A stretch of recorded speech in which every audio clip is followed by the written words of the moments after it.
I hope you all had great holidays. Welcome back to Unlisted. We are on episode 3. We had a little bit of a break because Dolores had to have her knee done. Hey. Well, I mean, it's true. It's true. I'm bionic now. And yes, and now you're healed and better than ever, skipping around. Welcome back to your local development news. We're kind of expanding this episode to Lower Rockingham County and obviously Essex County because we serve both areas. Right. And before we get started, I wanted to just go back to some of the comments that we've had on previous videos and just kind of discuss them. So one of the biggest things that people have said, and I just want your honest reaction, is that the reason we're talking about this stuff is because we're getting paid by developers. Yeah, no, not at all. No, not in the least. In fact, we're not even getting the listings in a lot of cases, so we have no skin in the game. No, I wish. Yeah, that'd be great if we got. Okay, so like ethically, I wouldn't do that, but no, we're not paid influencers. No, I wish we were paid, but yeah. But we're just interested in what's happening in our backyard, and in a lot of these instances, we don't really have an opinion. A lot of times, either way, we're trying to just kind of state the facts and then talk about what people are saying. Yeah, we're kind of opening a conversation. Exactly. That's what we'd like to do. Is open a conversation, get your comments, get your thoughts, and then we'll give you any inside scoops that we know. Yeah, and then the last thing I want to mention is a lot of people on the Ipswich video were talking about Avalon and large corporate landlords and their disdain for them. Mm-hmm. And I just want to add, their criticism is completely valid. I'm not a huge fan of big, huge corporate landlords. They're not the easiest people to rent from just because, you don't know who's talking to, one hand's not talking to the other. It's you can't just talk to a person. Sometimes you have to submit your rent through an app, and it can be very complicated, and it's not in my mind. There's no human interaction at all. Yeah. Right. And so do I think that huge rental properties are a solution to our problems? Not necessarily. Do we need more luxury rentals? No, we don't. We need more rentals. Yeah, we need more rentals that people can afford, just like all housing. A lot of people have commented, well, why aren't they condos? And from my understanding of that is that the developers don't want the liability because they have to see the project through to the end and stay on as, head of the HOA and do all that. And so to them, it's a bigger liability to have to sell them over time. I think so, but I also think that there's a lot more demand and ease of permitting from the municipalities and from the state for rentals because that is what we need. And so I think part of it is there's more funding available. There's just more options to get a project out and going than to do condominiums. Right. And then important is that the state will give you money if some of those units are affordable. You can get tax credit units. So there are incentives for builders to build rentals versus condos. But I think people are right. I wish there were more large-scale condo buildings being built to that scale. I think that one thing that they've done, and I don't want to spend too much time on this, is just it's a different lifestyle. They are very small apartments with very, very basic. We went to look at that one in Somerville many years ago, and it was a shoebox, and they had a sliding door, and they said that's the bedroom, and there were no windows in the bedroom. Yeah, it was very poorly constructed. But it's all about the amenities. Those are all about lifestyle and amenities. So they have fire pits, they have conversation things, they have, it's like adding these other spaces so they don't have to put the space in the units. But my question is and I've gotten this comment from a lot of people, wouldn't you rather lower rent than a dog washing station? Yes. Right? So anyway. In a pool room, because you go to these buildings and no one uses those third spaces. It's the kind of normal thing in all these amenities that people add. If you go down to Caldwell Farm and you go to the pool in the summer, there's 3 people with their grandchildren in there. Yeah. I mean, gyms do get use. I will say the gyms in those buildings sometimes get use, but that's about it. So it's why are we... I don't know. It appeals to people, and then they move in, they never use it. So yeah. So anyway, interesting. Why don't we start off on Hampton Beach and the casino redevelopment. Yeah. It's huge. Yeah. It's huge. Why don't you talk about the numbers? What are they putting there? So 99 luxury condos, 208 room boutique hotel, 3,500 seat music venue, 52,000 square foot charitable gaming casino, 38,000 square feet of retail and parking, and 732 parking spots. Retail and dining, yeah. Yeah, so I'm wondering what the current club casino seats. I don't think it's much different than that. Mm-hmm. And the casino ballroom. Yeah. I think it might be a little smaller.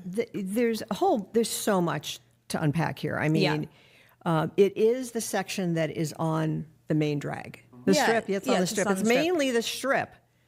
So what I'm hearing, I have friends that live in Hampton, and they're all against it because they like the funky old taffy, saltwater taffy and tattoo shops and all that. And old arcades. Beach pizza and all that. And I get it. It's kind of funky and fun.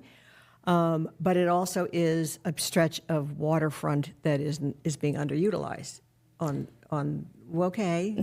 okay. Yeah. It needs to be, is it going to be kept open to the public? Because that side, the beach isn't going to be developed. No. So it's not going to change the beach access. Parking? I don't know. But there's a couple things. One is the condos, luxury condos. So we had the conversation about can they be absorbed by that market? Is there a market for a $2 million condo in Hampton Beach? Not Hampton Beach. Right. So we did a little search, and the highest price a condo has sold in Hampton Beach is 1.55, and that sold in June of 25. So that is so far the high water mark. Interesting, though, before this huge project even happens, right now, the old Ron's Beach House, which was the white napkin 10 Center style restaurant. Ron had been a chef at 10 Center Street back in the day. That is, and his brother's been running it, I guess, for like 26 years now. That's being demoed as we speak. And in its place are going 13 condominiums, starting price of $2.2 million. So I think that's the canary in the coal mine for us. What's that project going to do? And, I was thinking about, would I want to move there? And then I'm thinking, well, you're going to be living through huge construction for years. I think it's kind of a good spot because it's a little up from the main part of the strip, and I'm sure that it will be. I don't know if it's going to be beautiful, but anyway, so that'll be the test balloon, I think, for whether the first project. Condos. Yeah. My thoughts are keep Hampton Beach shitty. I mean, it is what it is. It's like, why are we trying to make it something that it's not? Yeah. That's just my first reaction. And it's like, people still need affordable places to go on vacation. And there aren't, and people do. They come from all over to Hampton They come from Beach. Canada. Yeah, for the summer, and they rent cottages. And it's like, what is that going to do to the cost of everything else?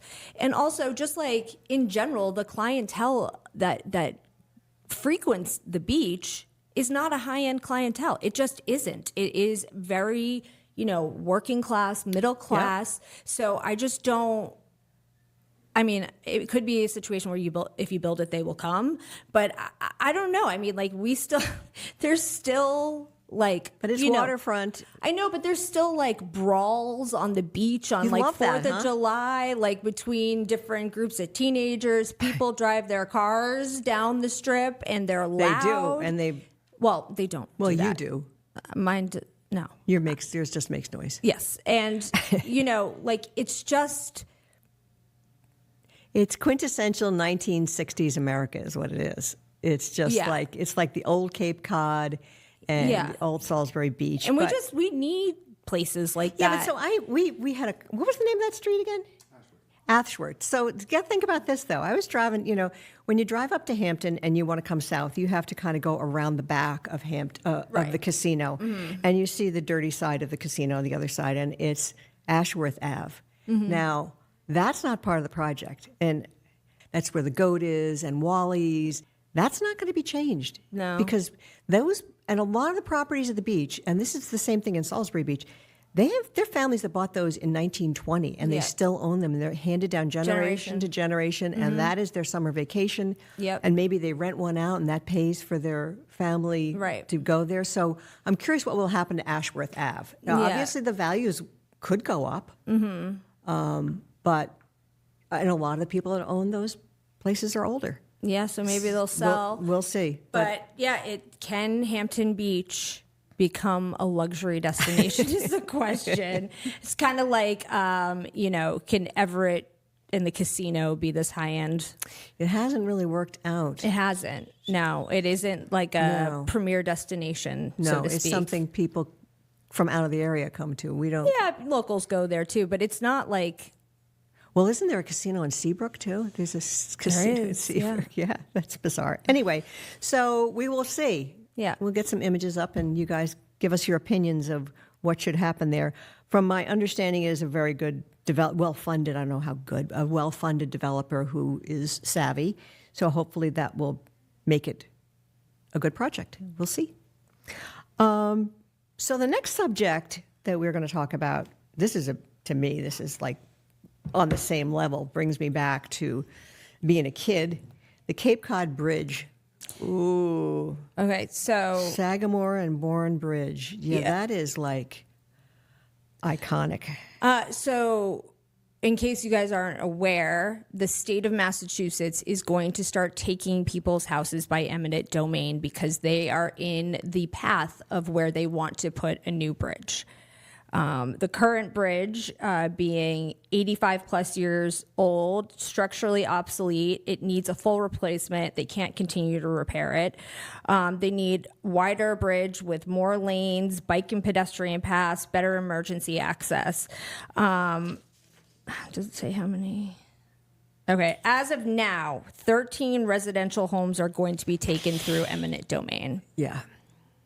Now, they do give you a good value for your house. It's not like they're ripping you. No, they have to give you a good value. Yeah. That's part of the thing. But that doesn't make interest rates today better. It doesn't mean... Those people have to replace that housing. Yep. Yep. It doesn't mean that that person is then going to be able to afford to stay in that area. Mm-hmm. And so what are they going to do? Build it aside, like the New Bridge aside, the old bridge? So then they have to take, like they did on 95, crossing over the river here in Point Shore. Yeah, everything moved over by a couple hundred feet, and that would obviously. Now I just want to give you a little back in the Wayback Machine. When I was a kid, we went to the Cape every summer. That was the thing. Dad went down in March in the snow and would pick out a house and would rent it for 2 weeks and would all pile in to the 1960s. Pontiac Catalina station wagon, complete with fins, red and white, big red we called it. Put the luggage on the roof. There was a seat in the back that faced backwards that we always fought over. The best seat in a wagon, yeah. 7 children in the station wagon and all the luggage on the roof. It's amazing the car didn't tip over. But we used to always have a bet. How many boats are there in Buzzards Bay? And that was like the thing. But I mean, the question is though, is it ethical to take people's houses, regardless if they can do it or not? Like that's not the question. They obviously like have the legal right. But is it ethical to take people's houses to build a new bridge? So I don't think it's an ethical issue, but it's not an ethical question. It's a question of law at this point. I don't agree with it. I'm not saying it's a good thing, but I don't think it can be stopped. No, that's not what I'm saying. I appreciate people freaking out, but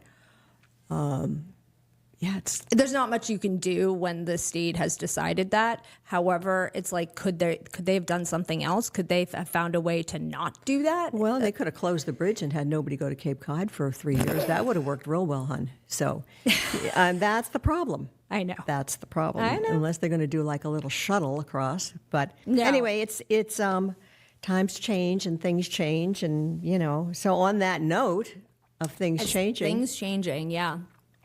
So a couple of businesses are closing in Newburyport. This one was kind of a surprise to me that Agave is closing.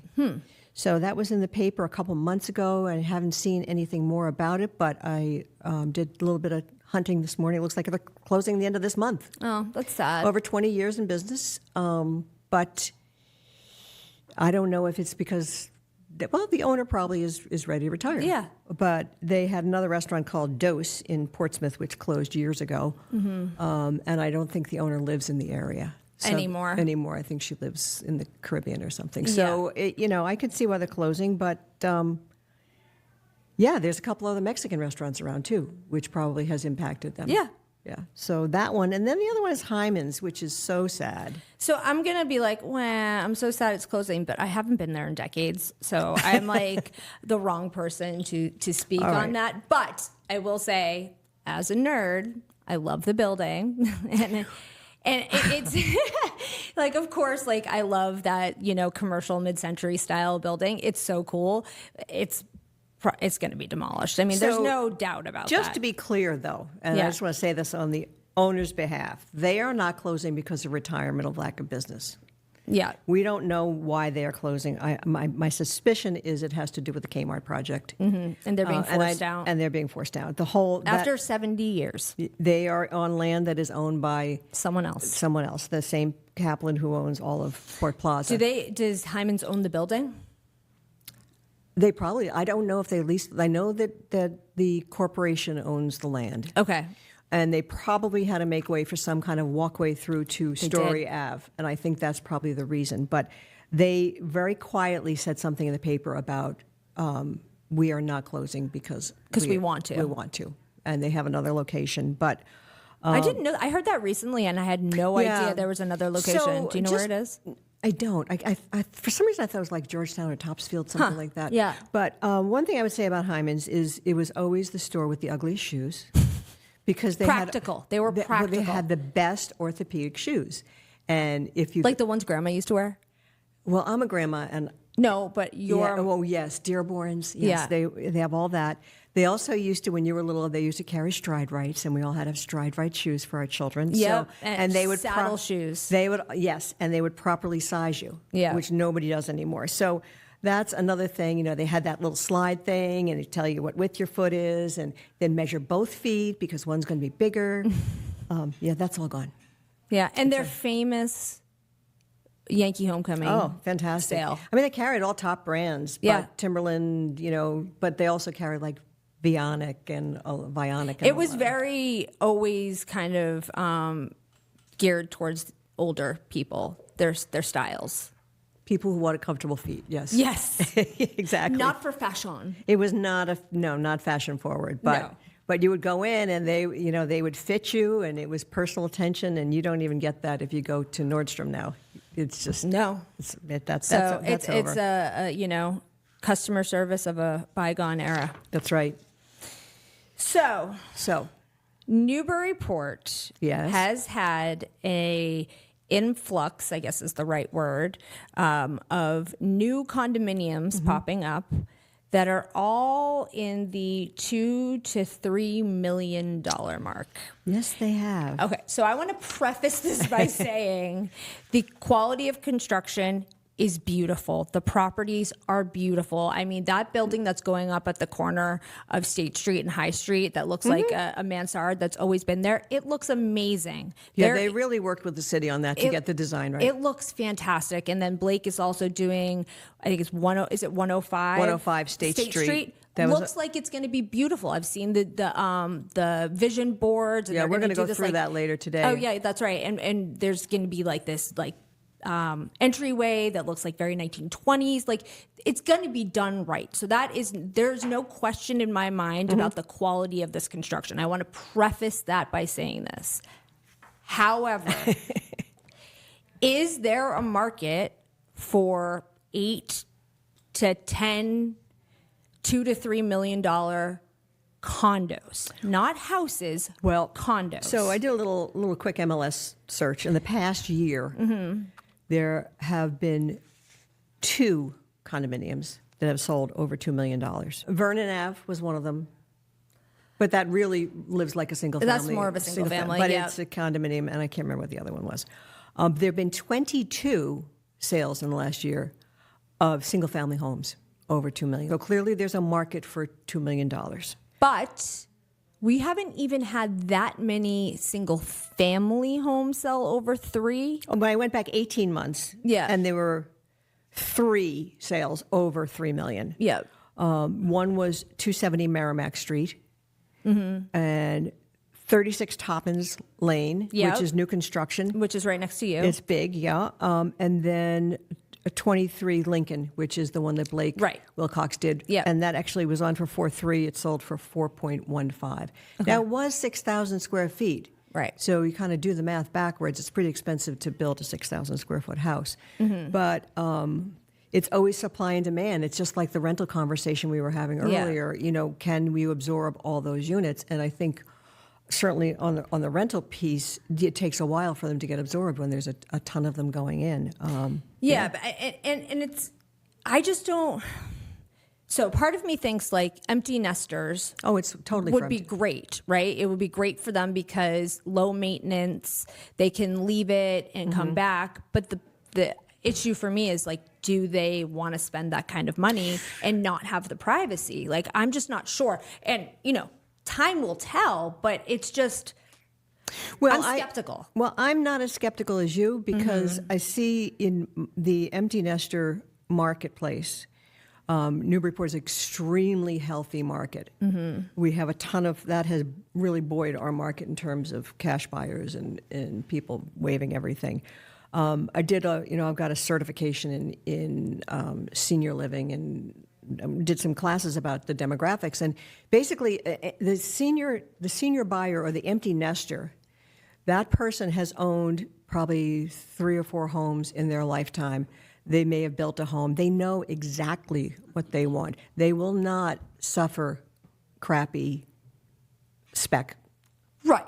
So they want quality, they want custom, and they don't. You know, I had somebody inquire about the Federal Street listing that I have 2 condos in that price point, and the person only wanted an electric range. I mean, they're very specific needs, and these builders are savvy to that, and that's who they're selling to. So they're selling to 2 groups: very wealthy young couples coming up from the city, who are looking at prices in Winchester and Seaport and all that. And they're selling to people coming from places like Concord, Carlisle. Yeah. Used to be Andover and North Andover, but now the houses in North Andover and Andover sell for 1.5, 1.7. The big houses with 3-car garages, and they can't buy in Newburyport. Well, that's the thing. That's a big shock. I've heard from a lot of people that like we were going to retire in Newburyport, and now we can't afford to. Portsmouth as well. Right. So, you know, I mean, again, they're going to be beautiful. I'm excited to see them. I don't want to say, do we need it? Because like that's a philosophical conversation. It's not about need. It's about market. Right. Sorry. I know. And look, we live in a capitalist society, baby. But yeah. Yeah. So, we'll see. We'll see what happens. We'll see. There was one sale that didn't hit the books this year that I think was worth mentioning, which was over in Salisbury on 2nd Street. There is a house right on the point that anybody who ever eats at Michael's has seen. You look across the river and you see this fabulous big house. It was built by Mark DePere, where it's like a shingle-style house. Went through it. It's a beautiful spot. The house is dated, and somebody came up and bought it before it hit the market for $4.2 million, and it needs to be redone. Wow. I mean, the kitchen is 40 years old, and it doesn't even face the water. But the exterior, the curb appeal is beautiful on it. It's a beautiful piece of land. It has a working boat barn on the property, but they were about to put it on the market, and somebody came up and said, I'll take it. Cash, right? Cash. So there you go. I mean, that is like one of the best views. Best spot. Around. Yeah. Like you overlook all of downtown Newburyport. It's pretty fantastic. But I mean, only took one buyer. Wouldn't be me. Only took one buyer. This isn't a project specific topic, but there has been a significant push in Massachusetts to move new construction to all electric heat pump, mini split systems. There are a lot of incentives through Mass Save to do so. No gas stoves. No gas stoves. But I work with a nonprofit who had to do that, and their electric bill, they just got their first one, was really high, like really, really high. And when I saw this push, like, I get it. It's sustainable. And, if you have solar panels, it for the most part can take care of itself. Well, not that's necessarily. it. You almost need the solar panels with the mini splits if you're in a house. Yeah. The mini splits are effective in condos, though. Yes. When they've been insulated and they've got spray foam and all that. And I was surprised to see that actually, it had always been my impression that they really didn't work in our climate when you got below like 15 degrees, that you had to have a backup system. However, I know of a couple projects where they're just putting in that as the sole source of heat and air conditioning. And I think that they've become better, and as all technologies improve, and that now they even have units that fit flush in the ceiling. It's very cool. Yeah. I don't really like the aesthetic of a mini split myself. I don't. I sold a new construction condo that had it in the ceiling, and it was much, much better because I can't stand the look of them on the walls. They drive me insane. Of course they do. But I also have baseboard heat, and it drives me crazy too, but I wouldn't get rid of it. That's pretty silly. Because it's just, it's just fitting your furniture around it. It's annoying. Of course. But, there's a lot of towns that are requiring it in Massachusetts. It's optional, like on a state level at this point, but there are incentives. I think, like with electric cars, to be honest, we're putting the horse before the cart. Like, great idea, super awesome, but like, how is that going to affect affordability for people like that don't have solar panels and have mini splits in their house? Like, it's going to be really expensive. And that's why in the first place we moved away from electric heat, was because it's so expensive. Of course. And with, not to be doom and gloom, but with the new data centers going in and the price of electricity increasing significantly, the cost for like delivery and per kilowatt or whatever, it is getting higher. It's going to become even more expensive. And I know Maura Healey just introduced something about they're going to spend a bunch of money to offset the cost of electricity for, the state. But it's like, so at one hand, we're pushing people to put these into these new construction houses. On the other hand, we have to introduce legislation to lower the cost of electricity. So like, what are we doing? Interesting to see, like, if this bill works out to help reduce electricity costs for the people in the state. And I don't know. I think it's, it's worth discussing how it's going to impact affordability, because, like I said, this is a nonprofit that had this huge electricity bill. Right. And like that impacts their ability to operate.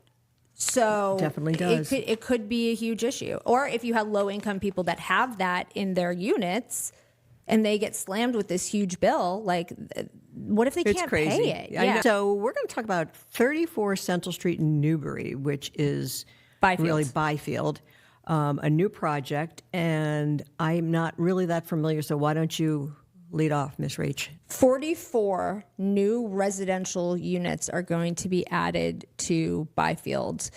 And the reason why this can be done is because of the MBTA zoning overlay. Community Multifamily Overlay District. Yep. So the design is going to be a mix of 3, 4, and 5-plex buildings, including proposed walking paths, dog paths, mail kiosks, and community garden. That's nice. Parking planned to meet bylaw requirements of 1 to 2 spaces a unit. 56% open space planned on site. That exceeds the minimum. 4 affordable units to meet local requirements. They are doing a traffic impact study and grading to make sure that it all... Architectural review as well. So only 4 units are proposed to meet, so 10%. 10%, yeah. 4 units will be affordable. This is a very different looking project for Newbury and certainly for Byfield, though. I mean, are there any large multifamily buildings currently in Newbury? No. So there's one thing I want to say about open space. People turn their nose about an OSRD development. And they can, it's just the developer trying to make it seem like it's good by preserving open space. And they're really destroying the environment. The thing I want to say about this is when you build with more density and closer together, the less of an impact you have on the environment Absolutely. as a whole, because the footprint of the development is smaller. So yes, there is still going to be an impact on the environment. There is always an impact on the environment. That goes without saying. However, this is the best way to do it, is to cluster them. Yeah, well, think about this piece. And it's when you go into development to do a project, one of the things they always talk about is the driveways and the permeable as opposed to impermeable surfaces. So, Concrete versus like crushed stone. crushed stone, right. And generally, if you're going to do a subdivision, and you're going to have a lot more macadam, and that really is a word, and it was named after, I know I got a comment about this. She means concrete. No, I don't mean concrete. Okay. I mean macadam is a system of building a road that is concave or convex, so the water runs off it, and it has multiple surfaces. And it was named after Sir, I can't remember his first name, Mick Adams of England. So it is a real thing. I know I'm old, but that is a real thing. And so anyway, it has more impermeable surfaces. Yeah. So sometimes the cities or towns will require you to use crushed stone or something so the water can run through. But think about it, if you have 10 acres and you have a driveway or shared road that services 4 houses in a 2-acre minimum development or something like that. Yeah, no, like if you have them on a long road and they're 2 acres, you're going to have a lot more pavement Than you have if an they're clustered. OSRD, yep, Yeah. open space residential So development. yeah, and that reduces heat soak from the roads and from concrete. Plus, you got tearing down a lot more trees. There's a lot of things. So usable open space. Right. I don't think there's any affordable housing in Newbury at all. So 4 units, while not a lot, will make a difference. Curious to see, I didn't notice, and if I find out before this goes live, if it's condos or if it's... Yeah, I was going to ask you if they're rentals. Rentals. I mean, Newbury could use some rentals. And if it's on Central Street, it's probably right over by where the Rusty Can is, right? It's behind there. Yes, back there. And I just want to say that they're on septic, right? And the MBTA zoning allows for more density and more units, like up to 72. And we had this long conversation in West Newbury about like what would actually go in. And we talked about it, like the max that it could be would be like 40 to 45 units because of septic restraints. It definitely limits the density for sure. And so, wouldn't you know, West Newbury residents, all they could do in Newbury because of septic was 40-something units. Yeah. So it's like, it wasn't like a trick that people were trying to pull. On a 10.5-acre parcel, yeah. Yeah, it wasn't like, oh, hey, like we're saying, it allows for 72, but we're saying it's only 40, but they're really going to end up building 72. It wasn't, it never, that was never, it's just never could be the case. And this shows very clearly that in practice, this is what happened. So it's kind of like a told you so moment. Exactly. Big one, Amesbury. Amesbury's got a lot going on. I was talking recently to Nick Cracknell about all the stuff that they have going on in Amesbury, and they said we are really at this point doing our part to help with the housing crisis because there's a lot of really large projects that are about to go in. And so when it goes to moving forward with new projects after those projects that are going in right now, like the Golden Triangle, they're going to be a little bit more selective about what goes in. They are now. I mean, I spoke to a local attorney who does a lot of zoning, and he said, well, if you're going to go in front of the boards, figure that you're going to get out of them. You're going to get on the other side of the permitting in 2027. Oh my gosh. Yeah. So that's for a variance, obviously. Well, or so one thing to clarify is these projects, like the Kmart project, that has been approved. Yeah. But now it has to go through the permitting. And what that means is the city has said you're going to need a permit from the fire department. You're going to need a permit from the health department. And we think you'll get them, but they still have to get them. They have to go to each one of those boards. So although the project's been approved and they've given them basically the marching orders of how to do it, it still has to go through all those approvals. It has a lot of approvals. And I think that having people like Napoonjan and Nick Cracknell heading Amesbury's development is really wonderful because they're not only pro-development, but they're pro-quality. And it's smart growth and smart development, absolutely. which is important because there's a difference. There's a difference between haphazardly building and having a plan. I think that the city views it as we have this huge opportunity with these parcels, and Amesbury is doing so well. It is such a wonderful town to live in. Yeah. And so many improvements, so many great businesses have come to Amesbury that they want to do it right. Yeah. They're not going to mess around and say. In fact, I was sitting with them with a builder, and and Nick turned to the builder and said, "You want to do this and go west. Go west. If you want to go to Chelmsford or Lawrence or Andover and do this project that way, that'll work. But it's not going to work here. We have very specific. We don't want garages facing the street. I mean, simple things like that. And this was a design which some people would think was overreach. But it's protecting the quality of the construction. And the charm. Yeah, absolutely. So on that note, we're here to talk about a project happening at 27 to 29 Clark Road in Amesbury. This is being built by Minco, which is the same developer that is doing Kmart. We did Newburyport Crossing as well. Newburyport Crossing, yep. They're first-rate developers. So this is where it's going to be is behind the Burger King. Essentially, in Amesbury. What they're looking at is a large multifamily residential development. Over 200 units of rental. Yeah. So rental. We're getting a lot of rentals. And from my understanding, it is very, very close to being permitted. Yeah, and it's part of a smart growth overlay, as we were just talking about, Park Road and Elm Street area, to create housing around, points of travel, 495 and 95. And 110. And 110. And also very important to note, because I know we're going to get a lot of people in the comments saying, well, can our infrastructure handle it? There's a thing that people say, and it's not important, but Amesbury received a $3.6 million state Mass Works grant to improve the 110 and Clark's Road infrastructure, sidewalks, water lines, sewers, specifically to address housing. That shows new housing in this corridor. So that shows the vision of Amesbury. Yeah. So they're just not, that's what people have to understand. They're not just like haphazardly adding new developments. They have a plan. They are adding the infrastructure. And that's important to note. Like, there are grants available. That's one way the federal government could really help fix the housing crisis is to do. I mean, we did have an infrastructure act, but that's because a lot of places like in New England, the infrastructure is older, and it is definitely a concern, and so it does need to be addressed for sure. But so I don't want to hear anyone say, well, can our systems handle it? Yes. And school enrollment is down. So there's room in the schools as well.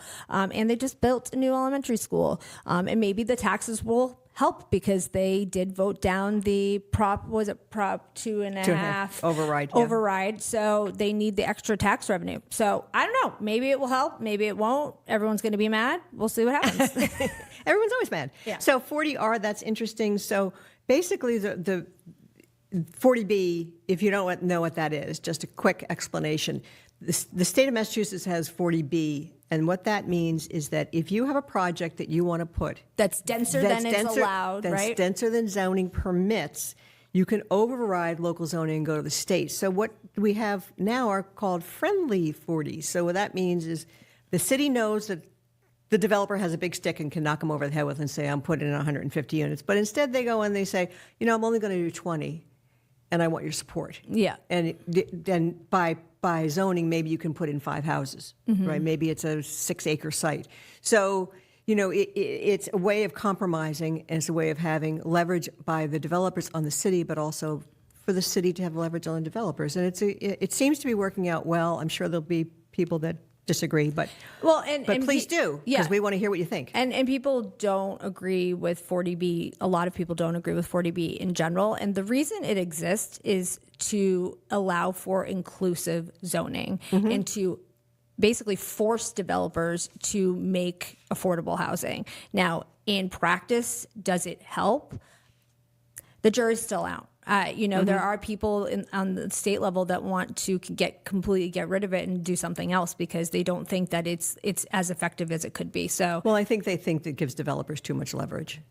A lot of times it does. And then, you know what, honestly, my biggest gripe with it is that in a lot of instances, they can pay to not build the units. So like they pay into like the affordable housing fund in the town instead of actually building the affordable units. Right. And the problem is like in West Newbury, if a developer pays into that fund, cool, but like we can't get any affordable housing built. So like the money just sits in a bank account and doesn't even do anything. It's a really good point. So it's like, I'm for make them build it. And I understand it is a financial burden on it's basically a complete loss. But at the same time, like that's what, that's the cost of getting able to do a denser project. It's just kind of, you have to like factor it in. And that's what most people do. But, I just don't think that builders and developers should be able to override it by paying a fee. I think that defeats the entire purpose of the. Well, I think that the other thing worth mentioning is with these large projects, I don't think the public realizes what it costs to build. To build an apartment building, each apartment is going to cost the developer between $350,000 and $450,000 to build that apartment. Mm-hmm. Because you have to consider your percentage of the exterior, the roof, the parking lot, the landscaping, the percentage to that unit. So it's not like they're building cheap stuff. It costs. No, it costs a lot of money. It's still the crazy $300 a square foot to $400 a square foot in a multifamily. And if you're a developer and you think it's more, please tell us.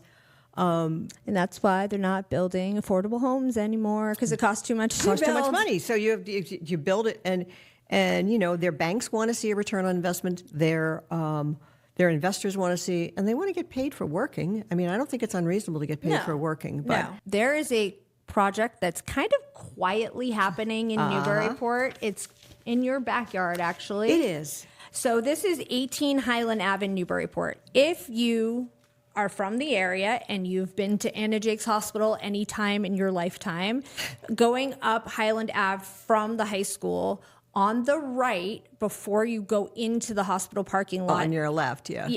The parking lot's on, the hospital's on your left, this building's on your right. Right. Is a doctor's office. Mm-hmm. And with, I think there's a parking lot there, mm-hmm. and I think there's a couple doctor's offices in there. It's a medical building. The land has been purchased by Caswell Development, mm-hmm. and they have submitted a plan to parcel it off, to subdivide it, mm-hmm. and make it a private road. Yep. Similar to what you did on Wrights Court, around the corner. And they're looking at building, I believe, I can't find it now. 4 homes. 4 homes. So very similar to what you did. Yeah, lots 12,000 to 17,500 square feet. So nice sized lots. Yeah. Over a quarter acre, close to a half acre. It's zoned R2. Mm-hmm. So I had some questions about it. I tried to reach out to the builder, but I couldn't reach him. But 1 single family per lot. But I'm just wondering, is there not going to be a medical building there anymore? There's not. Huh. Interesting. So that's going to be gone completely. And so I actually went on so the size of the houses has yet to be determined. They're just trying to get the approval for the actual I'm sure they'll subdivision. Be 3,000 to 4,000 square feet normal. Yeah, and I think that's what they said. They're going to be oversized for the lots, which mm-hmm. we saw with other projects. I don't know that that's necessarily, like, people want yards. So it's I don't know. Between, like, do people need more space or do they need a yard? I don't know. It depends on people's needs, right? Yep. Neighbors are saying what they always say, that, one letter that was written to the board said, well, this was zoned for commercial use back in the day, in the 70s or something. So why are we changing the zoning now? But it's not a commercial zone. It's a residential area. Besides the hospital. That's what I mean. Yeah. But one thing I would say, as somebody who lives right off of Toppins Lane, is that it's very congested there, mm-hmm. And particularly at 2:00 when the high school gets out. Yeah. It's crazy. And even from my house, sometimes, actually, I have to admit, I drive to the hospital. Well, it's really cold out. No, I understand It's that. really cold out. I have my knee replaced. So if I'm going to the doctor, I drive, and getting in and out of that Anna Jake's parking lot sometimes is it's a little busy up there. So we will see. I mean, it's only 4 houses. Well, I think that if you look at the traffic from a building like that versus That's a very good point. Like there's going to be less traffic. Right. I don't know who's in there. I do know there's a pediatrician in there. And that practice, for an example, has 12 employees that all have to park there. It also, and then it probably requires 30 to 40 parking spaces to run that practice and the other practices that are in there. So I think you've got a very good point. In terms of traffic, it's probably going to be a reduction of a home. They come in the morning, they leave for work, they come back at the end of the day. Or maybe they work from home and they don't even leave. Right. And there also has been some concern because there is a significant amount of trees that are on the lot, and people are concerned about removing those trees because as it stands today, these are very preliminary plans right now.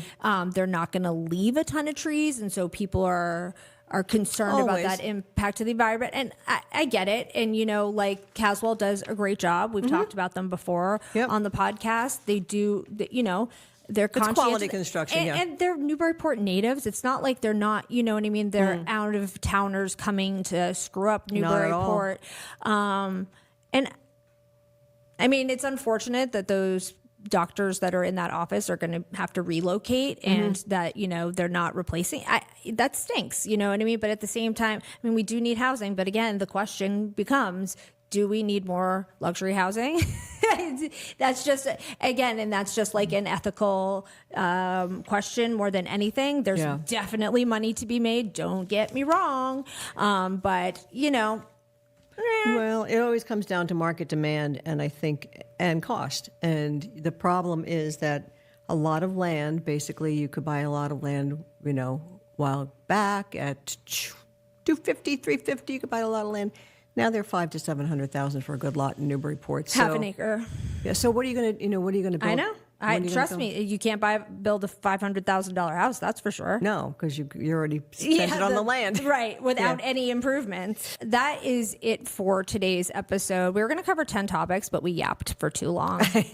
Hopefully, you enjoyed the yapping. Yeah, but we really want your comments. Yeah, we really want your comments. And also, if there is a project that we haven't talked about before, please add them in the comments. And know that this is a general overview of these projects. That's right. We are not getting into the weeds because we would be here for hours if we did, because that has been a criticism that we haven't been like, oh, well, what about this? What about that?